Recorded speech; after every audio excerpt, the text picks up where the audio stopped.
Thank you. Coming from State Bank of India and participating in a discussion, I'll share with you the kind of challenges that we face. I'll go to the recent news item where we saw headlines of so many million cards blocked, and SBI was mentioned in the headlines, right? The moment SBI was mentioned in the headlines, we started getting calls from all over, all authorities, all law enforcement, all regulators. And you try to figure out within SBI what happened. Nothing had happened within SBI. There was a particular bank, non-SBI, which had outsourced some services to a particular service provider where some mishap had happened. We know the interoperability, we know the roaming facility we now have with the debit cards.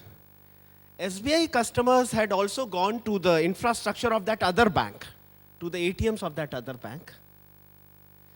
As a preventive measure, when we got to know that that infrastructure has had some issues, some blocking, some messages were done, but because we have the largest customer base, the largest number of cardholders, the headlines seem to point that something has gone wrong with SBI. It took us a lot of effort.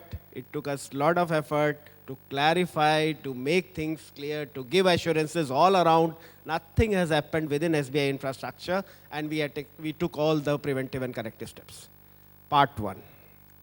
So what I was trying to highlight is sometimes being big, being leader has its own challenges in a different format.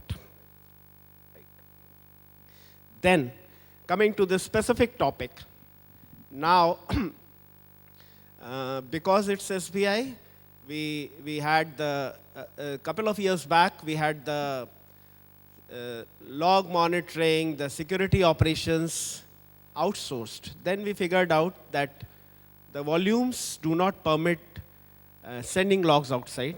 So SBI went ahead and set up its own on-site security operations center. So I'm heading that center so I can tell you with what authority. The environment, the ecosystem over the past few years has been helping the fintech, the banks. I'll give you some examples. The regulator, Reserve Bank of India, 2011 comes out with the guidelines on information security, mandates all banks to do a lot of things. The auditors keep checking those things, right? One of the primary things there was have a governance structure, have an information security committee, have the CISO report to risk management, let the CISO not be part of IT, all those things. Recently, again, 2nd June, the Reserve Bank comes out with guidelines on cyber security for banks. Another list of activities that need to be done by all banks. This is part one. You have the certain audits. You have the cyber drills. You have NCII PC pitching in now, getting very active.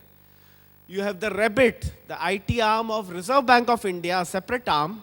It has recently come out with a lot of openings for cybersecurity professionals also. So what we are seeing all around is the ecosystem converging and facilitating the strengthening of security. Of course, the latest one, the budget announcement of a FinCert, a very welcome move by all of us. Within SBI, whether it's Buddy or whether it's any other application, there is extra care. We have those regular tug of wars, you can say, between business and security, between IT and security. The app needs to be rolled out fast, the product needs to be rolled out fast. But from the security team, there is very clear signal that unless it's security cleared, it cannot be rolled out. And in addition to the internal qualified security team, we do take the services of the best in class available in the market also. So there's a panel, there's a testing process, There are regular iterations, there are regular vulnerability assessment, penetration testing programs, everything in place. And you would see many a times SBI products are not the first to hit the market. We do insist on proper security clearance before things roll out. NPCI has also been very helpful. They are coming out with guidances. In that incident that I narrated, NPCI was actively, what you call, getting all CISOs on board and coordinating the activity, that card compromise that we were discussing earlier. So overall, in a nutshell, trying to confirm that there is a what you call, strong security team taking care of the products. There is a strong governance infrastructure, and there is a strong awareness for customers and staff program in place. You would have seen the commercials, the ads floating around on behalf of SBI, as well as what you call industry level participation, where IBA does ads on behalf of the banking fraternity. I think I'll. One more aspect which I wanted to know from you is scaling versus security, because the kind of traffic that you are seeing with the demonetization and with the digital payment, so how are you trying to manage the traffic as well as security, because this is not an easy task. And so if you can talk about the hands-on experience that. Yeah. Again, because it's SBI, we see attacks on infrastructure every day. We see phishing attacks. We see DOS attacks, DDoS attacks on the infrastructure at a very regular frequency. And there are mitigation measures in place. One is at the, of course, network layer. Then at the application layer, at the transaction layer also, with the transactions going up, there are separate setups now to monitor transactions and alert customers wherever there are suspicions.